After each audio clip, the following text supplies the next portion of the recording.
Hi everyone, it's Rachel back with the Shades of Orange, and given the current climate, I decided to do a video talking about some of the longest horror books I have ever read. This topic was voted on from my patrons, and I just wanted to do some content that was really relevant right now, and unsurprisingly, this one won the poll. I also had an option to talk about some of my favorite comfort reads, which aren't necessarily horror, but I wasn't really surprised that people weren't as interested in that because I know why people come to my channel, and you don't necessarily want me to be recommending some of my favorite YA contemporary books that I do read on occasion. They are some of my comfort reads, but that cutesy stuff just isn't really what you're all looking for when you click on my videos. Now, there is lots going on in the news, but I have decided for the next while I'm really going to try to keep my channel as a safe space for anyone that just needs some escapism, needs a place to avoid the anxiety. So I'm not going to get into all the details here, but just know that we are fine and safe at home. And I just want to give you some ideas of some really good horror books that you can read if you have some time on your hands. And you know that I actually have a strong preference for short horror books. I've talked about this many times. I just find that horror tends to work better with less pages because it takes time to build suspense. And if you have too much time on your hands in a book, it's just really hard for an author to hold that suspense. And so when I actually sorted my horror shelf on Goodreads by page length, I actually discovered a lot of 2-star and other really negative reviews. So I could almost do a video on all the long horror books that I don't like, but I want to keep it positive here and actually talk about some of the long horror books that did work for me. And it's not to say that I don't like any long horror books. Here are 5 examples of books that are over 500 pages. They're all roughly from 500 to 700 pages long. And these books I do recommend. I enjoyed them. And again, if you have a little bit more time to spend reading, there is no excuse not to pick these ones up. All that being said, let's get into the book. First, I want to talk about Demon King by Eric Henry Vick, which is a book I don't feel like I've talked about in a while, so it's about time I bring it up again. This is a story of a young boy that goes missing in a small town outside of New York. And his family believes that he has just run away. He has a very abusive family, so the police just don't take it very seriously, and they just assume he is just disappeared, and no one is really seriously looking for him. At least that's what his friends believe. So they decide to take it into their own hands because there is a mysterious forest that is very creepy, and they believe that something out there has stolen their friend away.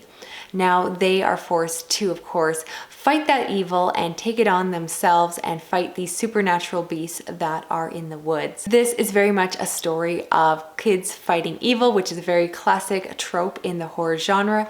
And this book did feel very reminiscent of it. Certainly it's not a copycat in any way, but I think people who enjoyed the book It will really like this one. I am of the very unpopular opinion that I actually did not enjoy It by Stephen King. I liked the movie, but for some reason I really disliked the book. But going back to this one, I actually think that it takes the same concept and does it better, which is a very scandalous, unpopular thing to say. But I would say that this book will just appeal to anyone who loves that trope and wants to see it very well played out. The characters were good. It was a very immersive story. It's, I believe, over 600 pages. And despite that page length, I did fly through it in just a few sittings because it was very easy to read. And again, had a lot of narrative drive, a lot of action. So if it sounds up your alley, if those are the kind of books that you naturally are drawn towards, you will likely absolutely love this one. And again, I don't think I give it enough attention on my channel, so it's about time I brought it up again. Now I want to recommend one of my personal favorites, and that is Nosferatu by Joe Hill, which is a story of a young girl named Vic McQueen, who as a child had the ability to find objects on her bike by going across an imaginary bridge, and she gets tangled up with a creepy old man who steals away children and takes them to Christmas land. Now she is an adult, and Charlie Manx is possibly back from the grave and up to his usual shenanigans. This book is one that I always gush about around Christmas time because of the link with Christmas Land. But while everyone says, yes, I'm going to read it, I know not everyone gets to it in December, so I want to push it again that while it does have that Christmas element, you absolutely could read it any time of year. I believe a good portion of this book actually takes place during the spring and summer months. And part of that is the fact that the cars in this book keep playing Christmas music, which is really creepy when it's not December. And so while it has those elements, there's no reason not to read it whatever time of year you're watching this. And it's just a really good story. It is quite long, I believe about 600 some pages. And if I looked back at my original Goodreads review, I remember that my original comments were that I really love this book, but it's too long. I've since reread it so many times and just adore it. But it is funny that my initial bias, of course, is the fact that this book was too long because I tend to like shorter horror books. So you're definitely going to see a theme here, but the more I read it, the more I appreciate that everything in this book was meant to be in there. And now I wouldn't cut a thing. I just really love this one. Next, I want to recommend a Stephen King book because if I'm looking at my shelves and looking at the long horror books I've read, there is a lot of Stephen King in that category. And one I want to recommend that is normally listed over 500 pages is The Shining. And this, of course, is a story of a man who takes his family up to an isolated motel to manage it in the cold winter months. And things start to go wrong, and he is suffering from having dealt with alcoholism and is now trying to get a fresh start, but there's something going on in the hotel. There is a psychological element that is playing with him, and his son possibly has some psychic abilities as well. And I haven't actually talked about this book on my usual review videos yet, so spoiler alert for that. But I did want to talk about it here because of the Stephen King books, I'm not always a fan. There are definitely some Stephen King books that I could have put in this category, but I gave them 2 stars, so I don't feel comfortable personally recommending them, even though I know other people love them. Stephen King is definitely known for writing really long books, and in general, I do feel like his books could be edited down. This is one I do feel like could have been shorter, but I had less of that impression than I did with other of his longer books. And for the most part, did enjoy this one. I've said so many times that I don't love haunted house stories, so I was really hesitant to pick this one up. But I was delighted to see that this book is more about the psychology or psychological aspects of these characters being in this motel rather than just like creaky doors and like cupboards moving when they shouldn't be. So I do think that it's the kind of book that does have some wider appeal, and I see why people enjoy it. So if you haven't gotten around to that classic, I'd recommend this one. Certainly you can pick up almost any Stephen King book right now that you've been putting off because of the length, because again, he is known for writing some chunky horror, so there's a lot of books I could have talked about here. Next, I want to talk about The Toy Maker by Sergio Gomez. This is the same author that wrote Camp Slaughter, which was one of my favorite books of 2019. I have not yet reviewed this book on my channel. I have a list of backlist videos that I need to get out. I'm working on getting them all filmed and edited, so stay tuned for that. But I want to talk about this book because it's over 500 pages, and I definitely think that it's good for someone looking for something that's maybe a little more underhyped. But I think as this author grows in popularity, a lot more people are going to be talking about this book, so I wanted to beat them to the punch.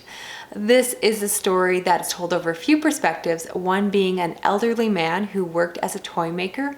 When his best friend dies, he decides to fill that void by making a toy and makes a puppet that possibly comes to life. The story is also told from the perspective of a young boy who is moving in with his divorced father and his new stepmother, and he is making a fresh start. He makes friends with the kids in the neighborhood, and they believe that there is some creature out in the woods, and possibly this puppet has some nefarious plans, and they get roped into that.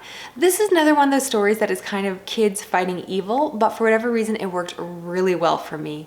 I found this book so enjoyable, so much fun. I've heard other reviewers compare it to Goosebumps, but for adults, because it definitely is adult focused, and I will definitely echo that. It was just, yeah, a really enjoyable read, very fast paced, My one criticism when I look back at my Goodreads review was that it could have been shorter, which is just a Rachel comment to say. So if you're not turned off by longer horror books, if you enjoy spending a lot of time in that world, this is definitely one I would recommend. And again, you'll be hearing about it once more on my channel because I haven't done my official review, so stay tuned for that. Finally, I've got to talk about one of my favorites, and that is Imaginary Friend by Stephen Chbosky, which of course was one of my favorite books from 2019 as well. And this is a story of a mother and her son that moved to a new town after escaping an abusive relationship. They want to make a fresh start. However, it's difficult to make ends meet. And then the young boy goes missing. He returns again, but he is changed. He no longer suffers from dyslexia and just seems to have a bit of a brilliance about him. He also hears whispering of a possible imaginary friend that is telling him to do things. The story is also told from multiple perspectives. And the reason I want to recommend this one is that it is just so epic in scope. There are so many different plot lines in this one, and you get to see them weave together. And I just got pulled into the story. Even though it's quite long, most editions are around 700 pages. I read this one in just a few days. I could not put it down. And it was one of those times where I was resentful of having to do things like feed my child because I just wanted to keep reading, which makes me a bad mother, but really tells you how good the book was. I always need to mention that I did find the ending incredibly dissatisfying. There is so much buildup in this book, and the climax, or rather multiple climax that happened in this book, were just not as perfect as the rest of the book was. If I rated the book just on the ending, I would have to give it a lower score, but the rest of the book was so immersive, so much fun, that it is a book that I round up to 5 stars. I really enjoy it. And again, if you're looking to just get lost in a book, you want a distraction, this is the one I would recommend. There are clues and puzzles, and it just will fill your head and keep you busy, and I definitely recommend it. If it sounds up your alley, you should definitely give it a go. So that is it. Those are 5 of the longest books that I have read in the horror genre that I actually like.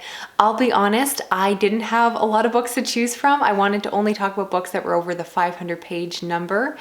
And yeah, there weren't a lot that I would actually recommend. So I'm going to turn this over to you and let you recommend books to me, because again, this is a perfect time for me to tackle some longer books. There is no excuse not to dive into something that's a little chunkier.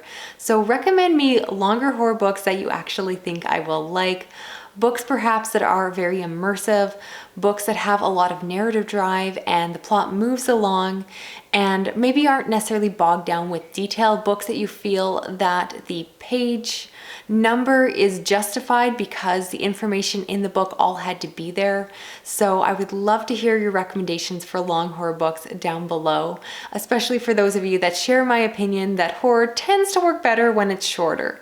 Otherwise, I'd love to know if you're planning on picking up some of the books I mentioned here, and I really hope you all are doing well, taking care of yourselves and your family. I will talk to you again soon in another video, and keep these coming. Thanks, Kay. Bye-bye.